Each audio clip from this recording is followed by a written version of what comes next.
دخل الاعتصام أمام محطة كهرباء الناصرية يومه الثالث للمطالبة بإنشاء محطة جديدة تلبي احتياجات عموم محافظة ذي قار.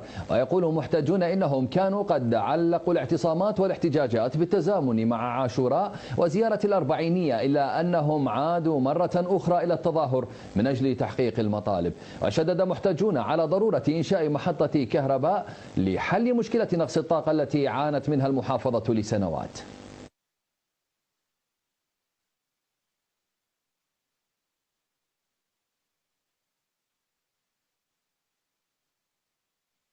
وننتقل إلى مراسل الشرقية نيوز في ذي قار غزوان الغزي. مرحبا بك غزوان، حدثنا عن آخر تطورات الاعتصام بالقرب من محطة الكهرباء، وما هي أبرز مطالب المحتجين هناك؟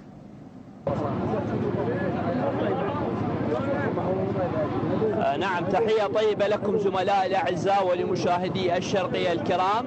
لليوم الرابع على التوالي يستمر أبناء محافظة ذي قار باعتصامهم أمام مبنى الطاقة الحرارية في الناصرية، مطالبين بتحسين واقع التيار الكهربائي في المحافظة.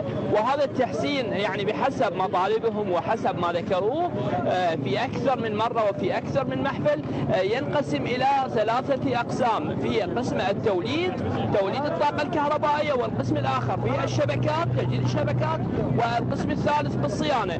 بعض هذه المطالب حقيقة تبنتها الحكومة المركزية، والآخر تبنته الحكومة المحلية فيما يخص تخصيص قطع الأراضي لتخصيص قطعة الأرض الخاصة بإنشاء الطاقة الكهربائية وما شابه، بعض التسهيلات والإجراءات الخاصة بالحكومة المحلية والحكومة المركزية. حقيقة يعني زملائي الأعزاء، هذه الوقفة هي وقفة مؤجلة انطلقت قبل شهر محرم الحرام، تم تأجيلها بناء على طلب أبناء محافظة ذي قار ووجهاء المحافظة. تم تأجيلها في السابق احتراما لحرمة شهر محرم الحرام. الآن ومنذ 4 أيام عاد أبناء محافظة ذي قار لمطلبهم القديم المتجدد. يعني زملائي الأعزاء، دعوني يعني نرحب بأحد الأخوة. تحية طيبة لك أخي العزيز. أهلا وسهلا بكم وبقراءتكم الكريمة أستاذ غزوان. نعم، على مطالبكم ما هي؟ على مدار أكثر من 4 أيام بعد أن تم تعليق الاعتصام قبل شهرين، عدنا من أجل المطالبة بطاقة إنتاجية سعة 3000 ميجا واط تسد الحاجة الإنتاجية لمحافظة ذي قار. احنا بالاعتصام السابق رجعنا بطلب من شيوخ ووجهاء المدينة ورجال الدين.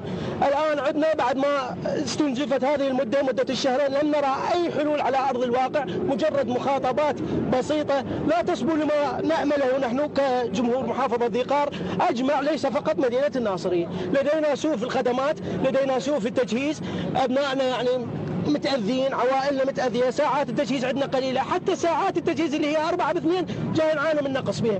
للأسف الحكومة المحلية إلى حد الآن لم تخصص قطعة الأرض الخاصة بالطاقة سعة 3000 ميجا واط. أرضوا بعض الحلول اللي هي حلول ترقيعية، إنه اكو طاقة سعة 921 ميجا واط ونجيبوا وياها طاقتين متنقلات. هذا احنا ما نريده، هذا ما يسد الحاجة اللي تحتاجها المدينة. في الساعات القادمة، في الساعات القليلة القادمة إن شاء الله، إذا لم تتوجه الحكومة بحل فعلي لأبناء هذه المدينة ولمطالبهم، سوف تكون لنا خطوات تصعيدية من شأنها غلق المحافظة وغلق ديوان المحافظة ومجلس المحافظة ومقام مقامية، لأن ما بها خدمة للمواطن.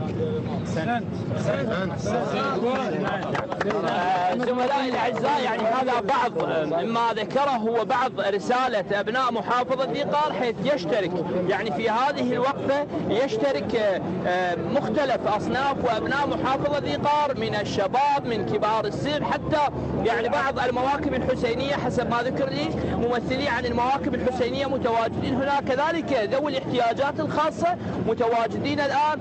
والمطلب هو ذاته المطلب القديم المتجدد لذي قار، هو زيادة الإنتاج، التوسعة في الإنتاج وصيانة وتجديد الشبكات وزيادة فرق الصيانة داخل المدن.